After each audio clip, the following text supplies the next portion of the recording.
Assalamualaikum warahmatullahi wabarakatuh. Halo teman-teman semuanya, perkenalkan saya Diana Ayu Pratiwi, selaku Tentor Asistensi UAS Mata Kuliah Manajemen Keuangan 1. Nah, di sini saya akan memberikan sedikit pembahasan terkait soal UAS tahun lalu yang tentunya guna untuk membantu teman-teman semua dalam persiapan ujian akhir semester Gasal. Oke, kita langsung saja pada pembahasan soal nomor 1. Seseorang investor mempunyai uang 50 juta rupiah yang didepositokan selama 2 tahun pada tingkat bunga majemuk 12% per tahun. Berapa besarnya jumlah uang yang akan diterima pada akhir tahun kedua jika bunga deposito dibayarkan tiap semester? Oke, jadi untuk pembahasan nomor 1 ini termasuk pada bab time value of money, di mana di sini kita ketahui PVN atau present value adalah 50 juta rupiah yang didepositokan selama N atau 2 tahun pada tingkat bunga atau I sebesar 12% per tahun. Nah, ditanyakan adalah future value pada akhir tahun kedua. Oke, jadi kita sudah tahu apa yang diketahui oleh soal tersebut dan apa yang ditanyakan. Jadi, langkah berikutnya yaitu kita jawab dari persoalan di atas. Oke, yang ditanyakan adalah berapa jumlah uang yang diterima di akhir tahun kedua atau akhir tahun terakhir dari angsuran atau deposit tersebut. Di mana future value ketika I ataupun bunga majemuk sebesar 12% selama 2 tahun, di mana diketahui terlebih dahulu PVN atau present value sebesar 50 juta rupiah. Nah, di sini saya menggunakan cara yang terbilang lebih mudah, di mana kita menggunakan PVIF atau nantinya teman-teman akan melihat tabel PVIF. Jadi, akan lebih mudah dalam perhitungan. Oke, yang pertama adalah kita masukkan terlebih dahulu present value-nya. Kemudian dalam kurung 1 plus 12% atau I per N. N itu adalah lamanya. Kemudian 2 kali 2. Nah, di sini itu adalah N dikali M. N di sini dan M adalah periode angsur. Jadi di soal diketahui bahwa akan dibayarkan bunga selama setiap semester ya. Nah, di satu tahun, itu ada 2 semester. Jadi M-nya itu ada 2. Oke, di sini paham ya teman-teman. Lanjut untuk 50 juta rupiah dalam kurung integral PVIF di dalam kurung 6% atau hasil dari 12% dibagi 2, kemudian hasil dari 2 kali 2 sama dengan 4. Nah, di 50 juta rupiah dikali dengan 1,262, hasilnya 63.100.000 rupiah. Nah, banyak sekali yang ditanyakan dari teman-teman, mungkin teman-temannya sudah paham ataupun belum terkait hasil dari 1,262. Nah, sempat yang saya spill tadi bahwa kita menggunakan yang namanya tabel PVIF, atau mungkin bisa teman-teman lihat di source by internet ataupun dari buku yang lain, bahwa untuk PVIF ini sendiri bisa dilihat di tabelnya, di mana ini adalah 6% di tahun keempat. Oke, kita langsung lihat di tabel berikut. Oke, ini mungkin kelihatan nggak ya? Oke, kita lihat dari di sini. Kita cari 6%, kemudian tahun keempat. Oke, bisa diurutkan. Jadi di sini teman-teman. Nah, hasilnya adalah ini. Jadi kita nggak usah susah-susah untuk menghitung. Kita langsung saja lihat di tabel PVIF-nya. Oke, ini ya teman-teman. Oke, next kita lanjut pada soal nomor 2. Sofia meminjam 100 juta rupiah untuk jangka waktu selama 4 tahun dengan dikenakan bunga majemuk tahunan 10%.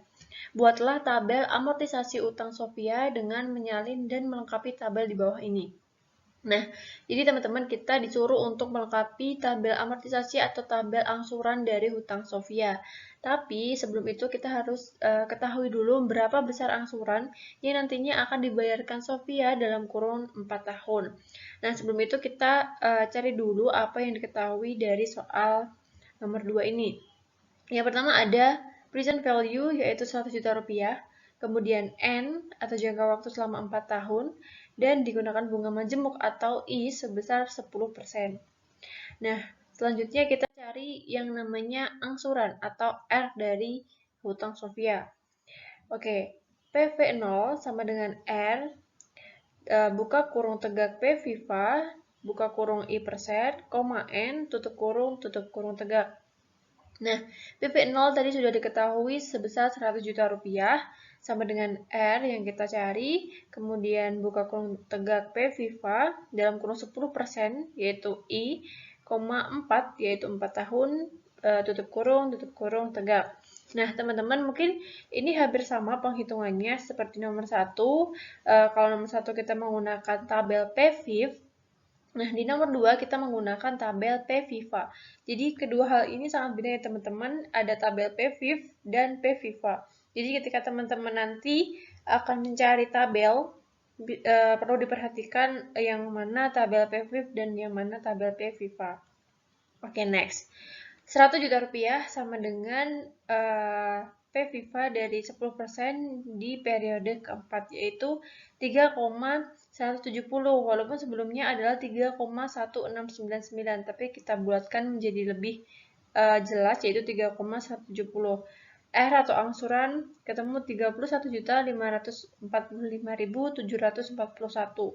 di mana pembayaran sebesar tersebut tiap tahun selama 4 tahun akan dapat mengamortisasi atau melunasi hutang senilai 100 juta rupiah dengan bunga majemuk 10% per tahun selama 4 tahun. Nah, untuk lebih jelasnya yang mana tabel PVIV dan yang mana tabel PViva, di slide selanjutnya akan ada tabelnya, namun sebelum itu kita akan melengkapi dari tabel yang tadi. Jadi di sini ada 5 tabel, yaitu tabel tahun, angsuran, bunga, pokok utang, dan saldo utang. Di mana ini akan dibayar selama kurun waktu 4 tahun. Jadi ini diisi 0 hingga 4. Kemudian angsuran tadi sudah kita ketahui, yaitu 31.545.741. Di mana bunga tadi 10%, kemudian kita cari pokok utangnya dan saldo utangnya. Nah, yang pertama, kita tulis dulu saldo utang di tahun ke-0, yaitu ketika Sofia akan berhutang ataupun meminjam hutang kepada bank, yaitu 100 juta rupiah.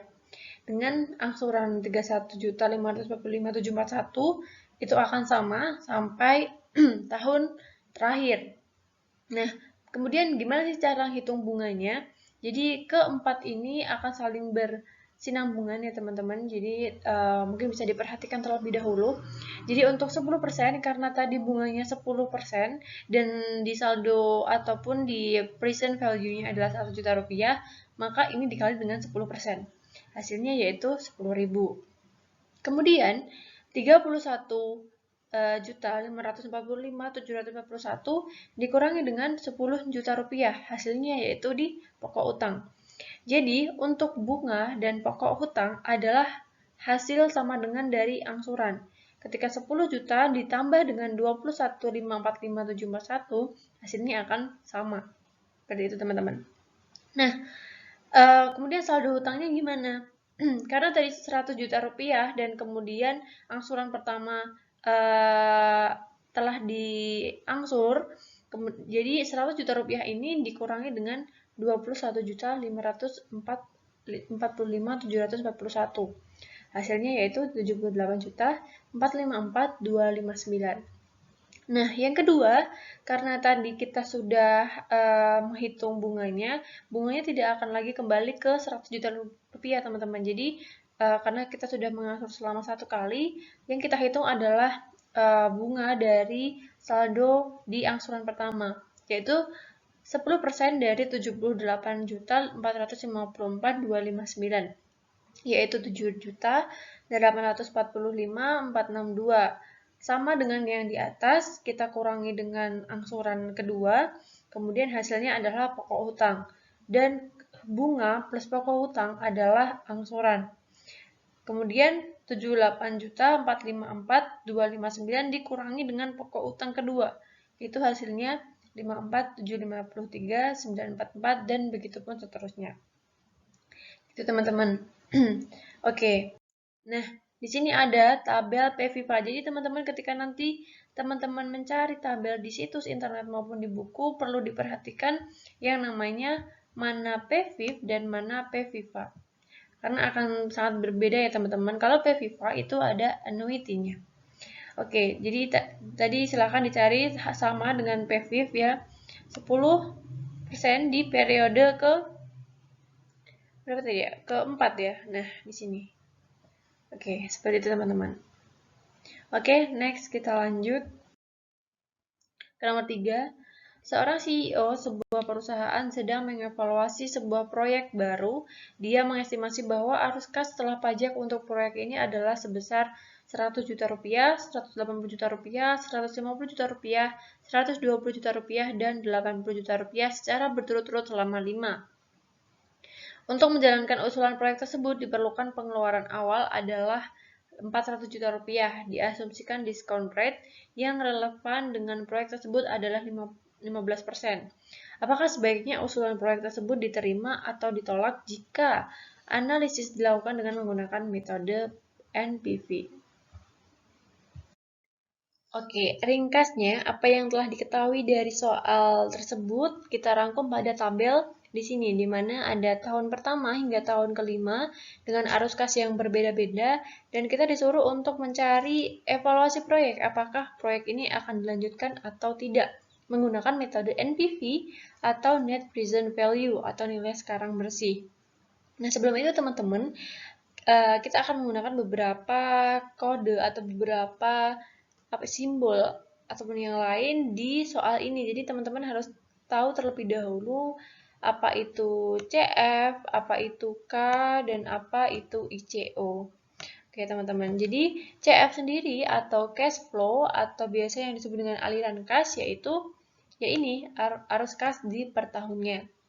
Kemudian K atau biasa yang disebut kita tingkat bunga diskonto atau discount rate yaitu 15%. Atau nanti ketika kita sudah mulai menghitung, discount rate ini berubah menjadi desimal yaitu 0,15. Kemudian ICO atau initial cash outlays atau bisa disebut pengeluaran investasi awal yang telah dijabarkan di soal di depan tadi ya teman-teman. Oke, kita langsung saja. NPV atau Net Present Value sama dengan CF1 per 1 plus K pangkat 1 plus CF2 per 1 plus K pangkat 2 per CF3 per 1 plus K pangkat 3 dan seterusnya dikurangi ICO. CF1 diketahui tadi 100 juta rupiah ya teman-teman. Per 1 plus 0,15 pangkat 1 per CF2 180 juta rupiah per 1 plus 0,15 pangkat 2 dan seterusnya dikurangi dengan 400 juta rupiah sama dengan 86 juta 956.521,73 ditambah dengan seterusnya dan dikurangi 400 juta rupiah atau ICO. Ketemu NPV sama dengan 30 juta 131.369,53. Nah, di sini kita sudah ketahui bahwa perhitungan ini bernilai positif ya teman-teman. Nah, ketika NPV ini bernilai positif, maka untuk proyek ini sebaiknya dilanjutkan. Seperti itu. Ataupun bisa juga dengan menggunakan cara kedua, jika di sini kita tadi mengurangkan hasil tadi dengan ICO, bisa juga dibagi dengan ICO untuk mengetahui apakah hasilnya akan bernilai positif atau bernilai lebih atau kurang dari 1, seperti itu. Oke, next kita lanjut ke nomor 4. PT Sekar memiliki 5 anak perusahaannya, bergerak pada bidang yang berbeda. Modal yang dimiliki pun didistribusi pada kelima anak perusahaan dengan persentase sebagai berikut. Pertanyaannya, berapa beta PT Sekar tersebut sebagai perusahaan induk? Dan jika KRF sama dengan 6% dan KM sama dengan 8%, berapa tingkat pengembalian PT Sekar? Dan yang ketiga, bagaimana kebijakan tersebut menurut saudara? Berikan analisa dan penjelasannya. Oke, tadi yang ditanyakan adalah beta dari perusahaan induk. Oke, mungkin di sini Ini mungkin nggak bisa di slide ke mode sebelumnya teman-teman, jadi mungkin nanti bisa diperhatikan lagi soalnya. Jadi tadi ada diketahui dari soal, ada tabel di mana ada persen modal dan juga betanya. Nah, per perusahaan tadi dikalikan dengan betanya. Jadi misal 20% dikali 0,8 ditambah dengan seterusnya. Hasilnya ketemu beta 0,945 yang artinya beta ini kurang dari 1, di mana bisa disimpulkan bahwa sebagai perusahaan induk PT Sekar ini sahamnya kurang stabil daripada pasar secara keseluruhan. Oke, yang kedua, jika KRF 6% dan KM 8%, berapa tingkat pengembalian PT Sekar? Nah, kita cari dengan menggunakan rumus KI sama dengan KRF ditambah dalam kurung KRF dikurangi KM tutup kurung dikali dengan beta. KRF telah diketahui 6%, kemudian ditambah dengan KRF lagi 6% dikurangi dengan KM 8% dikali dengan betanya yaitu 0,945. Sama dengan 6% dikurangi 0,0189% sama dengan 5,9811% atau kita bulatkan menjadi 6%. Nah, kebijakan ini mungkin bisa analisis dari teman-teman sendiri apakah kenaikan ataupun penurunan dari beta dari PT Sekar ini mempengaruhi dengan kestabilan KRF ataupun dari tingkat pengembalian PT Sekar ini sendiri. Mungkin bisa di search ataupun lebih didalami lagi untuk materi ini sendiri karena menurut saya ini adalah perspektif dari teman-teman sendiri ya teman-teman. Oke, mungkin kita untuk mempersingkat waktu lanjut ke nomor 5 atau nomor terakhir. PT Sekar menjalankan usahanya dengan menjual kredit rata-rata per tahun sebanyak 50.000 unit dengan harga 144.000 per unit dengan term 5/10 net 50. Pelanggan yang mengambil kesempatan ini rata-rata 40% saja, sisanya mengabaikan. Untuk menarik pelanggan, lebih banyak kebijakan kredit dirubah menjadi 10/8 net 60 dengan harapan 60% pelanggan memanfaatkan diskon sehingga piutang cepat terkumpul. Pertanyaannya, berapa ADS dan DSO sebelum dan sesudah kebijakan? Berapa jumlah piutang sebelum dan sesudah kebijakan? Dan apa kebijakan ini bisa menaikkan penjualan kredit? Oke, langsung saja. Berapa ADS dan DSO sebelum dan sesudah kebijakan? Ya, mungkin sebelum itu teman-teman ada yang belum tahu apa ADS dan DSO itu sendiri. Jadi ADS atau Average Days Sales itu merupakan penjualan 1 tahun atau per 365 hari. Dan DSO atau sama dengan ACP yaitu Average Collection Period yaitu jangka waktu penagihan, yaitu menunjukkan umur dari piutang itu sendiri. Nah, lanjut kita menghitung sebelum terlebih dahulu dengan rumus ADS sama dengan Rp50.000 dikali dengan Rp144.000 per 365 hari atau 1 tahun itu sendiri sama dengan Rp 7 miliar ya 200 juta rupiah per 365 hari sama dengan 19.726.027,36 per hari. Nah, DSO-nya atau ACP, kedua hal ini sama ya teman-teman. Sama dengan 0,4 dikali 10 hari ditambah 0,6 dikali 50 hari sama dengan 34 hari. Kemudian di sesudah ADS Rp50.000 dikali Rp144.000 per 365 hari sama dengan Rp7.200.000 per 365 hari sama dengan 19.726.027,29 per hari. Nah, DSO atau ACP-nya sama dengan 0,6 kali 8 hari ditambah 0,4 dikali 60 hari sama dengan 28,8 atau 29 hari. Nah, saham kurang beresiko daripada indeks yang sedang dibandingkan. Nah, berapa jumlah piutang sebelum dan sesudah kebijakan? Sebelumnya, piutang adalah ADS dikali DSO. ADS di sini sebelumnya adalah 19.726.027,39 rupiah dikali dengan DSO di sebelum yaitu 34 hari sama dengan 670.684.931,26 rupiah. Kemudian Di sudah ataupun piutang sesudah yaitu ADS dikali DSO sama kita cari ADS yang sesudah yaitu 19,726,027,39 dikali dengan DSO sesudah yaitu 29 hari sama dengan 572.054.794,31 rupiah. Nah, apakah kebijakan ini bisa menaikkan penjualan kredit? Jawabannya adalah tidak dapat menaikkan penjualan kredit. Oke, itu teman-teman kurang lebihnya dari saya. Kurang lebih mohon maaf. Semoga apa yang telah saya berikan dapat membantu teman-teman dalam segala hal, khususnya untuk membantu dalam pengerjaan ujian akhir semester Gasal. Sekian dari saya. Wassalamualaikum warahmatullahi wabarakatuh.